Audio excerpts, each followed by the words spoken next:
किसी ने सही कहा है कि ज़िंदगी जीने के दो ही तरीके होते हैं, जो हो रहा है उसको बर्दाश्त करते जाओ, या दूसरा तरीका है बदलने के लिए जिम्मेदारी उठाओ। और ऐसे ही बदलाव के लिए हरियाणा के जींद के गांव ने बदलाव के लिए जिम्मेदारी उठाई है। इस वक्त हम जींद जिले के रामकली गांव में हैं।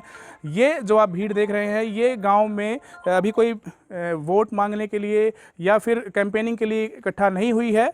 इस गांव ने फैसला लिया है, खासकर महिलाएं, युवा और तमाम जो संगठन है, 2 संगठन है गाँव के, इन्होंने मिलकर ये फैसला लिया है कि गांव के अंदर शराब की सप्लाई नहीं होने देंगे, किसी भी प्रकार का अनफेयर मीन्स इलेक्शन में प्रयोग नहीं होने देंगे। इसी को लेकर इन्होंने शराबबंदी पर जो है एक मोहर लगाई है और पिछले कई दिनों से इसी तरह से ठिकरी पहरा दे रहे हैं। आप तस्वीरों में देखिए, गाँव की गलियों में शाम के वक्त महिलाएँ और पुरुष इस गाँव के इकट्ठा हो जाते हैं। और अभी हमने गांव में घूम के ये देखा भी है, कोई इतना बड़ी जो चहलकदमी एक तरह से हो जाती थी, क्योंकि इलेक्शन के बिल्कुल 1-2 दिन पहले इस तरह का माहौल गांव के अंदर हो जाता था, लेकिन शांतिपूर्ण गांव के अंदर माहौल चल रहा है। तमाम प्रत्याशी अपने अपने स्तर पर तैयारियां कर रहे हैं। जींद जिले के अंदर 300 पंचायतें हैं, लेकिन इस गांव के लोगों ने एक अलग तरह की पंचायत चुनने का फैसला लिया है। महिलाएं हैं, जानते हैं कि शराबबंदी का फैसला क्यों लिया है। गांव के अंदर पिछले काफ़ी दिनों से ये मुहिम चल रही है कि शराब कोई भी उम्मीदवार यहां पर न बांटे, किसी प्रकार का कोई प्रयोग इस तरीके का ना करें। लगभग 2000 के आसपास वोट हैं, 4 कैंडिडेट इस गाँव में चुनाव लड़ रहे हैं और सामान्य कैटेगरी के लिए सीट आरक्षित है। महिलाएँ हमारे साथ हैं। ताई जी, शराबबंदी का आप लोगों ने क्यों फैसला लिया है और इस तरीके से आप क्यों ये ठिकरी पहरा दे रहे हैं? भाई दुखी हो रहे थे हम शराब से, हमारे बालक तो बर्बाद हो रहे, हम दुखी हो रही। काम करा सारा दिन, वो आंटी एक साथ गाड़ देने लग जाऊँ, फिर क्या फायदा। हमने मीटिंग बनाई अपनी, भाई हम तो शराब देख कर राजी कौन है।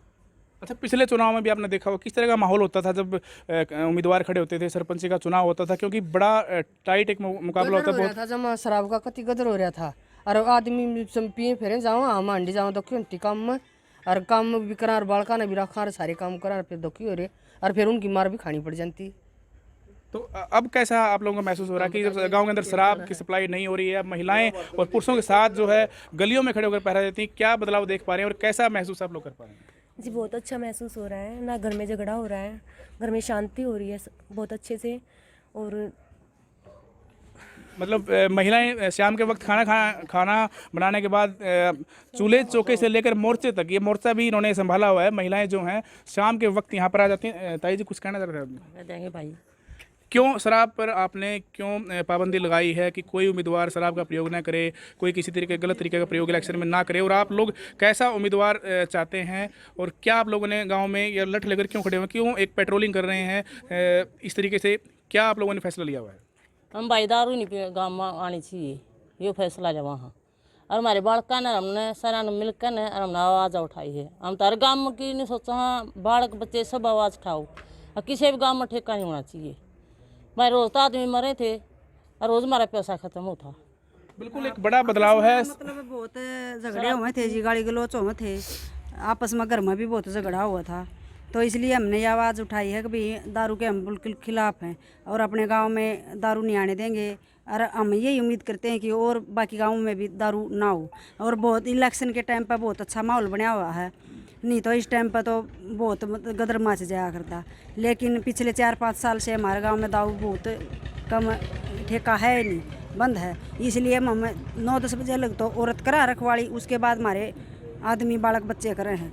और बहुत शांति का माहौल बना हुआ है इस गांव में। कोई गाड़ी गलोच आपस में बहुत मिलजुल कर, या आपस में हम बहुत अच्छा महसूस कर रहे हैं। हमारे गाँव में ना तो दारू है, ना कोई फेंकता है बिकती है, और ना ठेके हैं। बिल्कुल वास्तव में छूट गई तो हमारा प्यार प्रेम बढ़ गया। और जो यार चलू रहे थे तो हमारे लड़ाई जूते बाजने का काम था, ये तो इसे बात के हमारे हम इकट्ठे हो रहे हैं। बिल्कुल शराबबंदी के बाद भाईचारा बढ़ा और वास्तव में हरियाणा केंद्र इस गांव ने एक नज़ीर पेश की है। पिछले 4.5 साल से गांव वाले बता रहे गांव में शराब का ठेका नहीं है। गांव के जो अभी मौजूदा सरपंच थे वो भी हैं, अब हमारे साथ मौजूद हैं, और जो अलग अलग समितियों के पदाधिकारी वो मौजूद हैं। सरपंच साहब, ये फैसला आप लोगों ने क्यों लिया? वाकई में सराहना जो महिलाएँ गाँव की कर रही हैं कि गाँव में लड़ाई झगड़े वो बंद हो गए हैं, और जिस तरीके से शोरगुल होता था, बड़ी समस्या होती थी, वो बंद हो गई। इस फैसले से कितना फ़ायदा हुआ है? और एक सवाल और आपसे लेना चाहेंगे कि ऐसे कौन से मुद्दे हैं जो गांव में विकास हो नहीं पाया और आप चाहते हैं कि इस तरह की जो सरकार से मांग है कि इस तरह के मुद्दों पे काम होना चाहिए, वो विकास कार्य भी गांव के अंदर होना चाहिए? देखिए, सबसे पहले तो मैं आपको बता देना चाहता हूँ, हमारे मतलब जो भी ग्राम सभा होती है, ग्राम सभा की मीटिंग चौपाल में होती है, उसमें हमारे गांव की अहम भागीदारी रहती है। उसमें महिलाओं का एक मुद्दा आया मेरे सामने, अभी गांव में शराब का ठेका नहीं होना चाहिए, तो इस पर मैंने कार्रवाई करते हुए रेजुलेशन करके और पहले तो ठेका बंद कराने का काम किया। 4.5 साल पहले भी 3 साल से बंद है। तो अभी जो चुनाव के दौरान है, ये फैसला क्यों लेना पड़ा आपको, और इस फैसले के बाद गांव में क्या परिवर्तन है, कैसे आप लोग शराब की सप्लाई रोकते हो, और कैसे पूरा ये जो प्रक्रिया कैसे रहती है? देखिए, इसमें तो पूरे गांव की भागीदारी है, नौजवान पीढ़ी है, ठिकरी पर देते हैं, रात को मतलब 2 बजे तक हमारे नौजवान डटे रहते हैं। बिल्कुल पहरा देते हैं। और सबसे खास बात, अहम बात इस गांव में देखने को मिली है, लिंग भेद जाति सबसे ऊपर उठकर ये गांव काम कर रहा है। तमाम जाति बिरादरियों के जो लोग हैं, महिलाएं हैं, यहाँ पर गलियों में आकर पहरा देते हैं ताकि कोई उम्मीदवार शराब की या किसी भी तरीके का कोई गलत प्रयोग चुनाव के अंदर ना करें।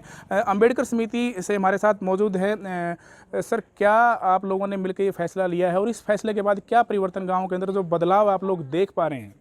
हाँ, ये फैसला हमारा डॉक्टर भीमराव अम्बेडकर सेवा समिति और युवा आज़ाद संगठन है, हमारा पूरा गांव का दोनों मिलकर ने हम इसी फैसले पे चर्चा करी है हमने। फिर ये हमारी जो चाची ताई है, माता बहनें हैं, इन पे भी हमने जो सलाह करके ने ये हमने एक मुहिम चलाई है।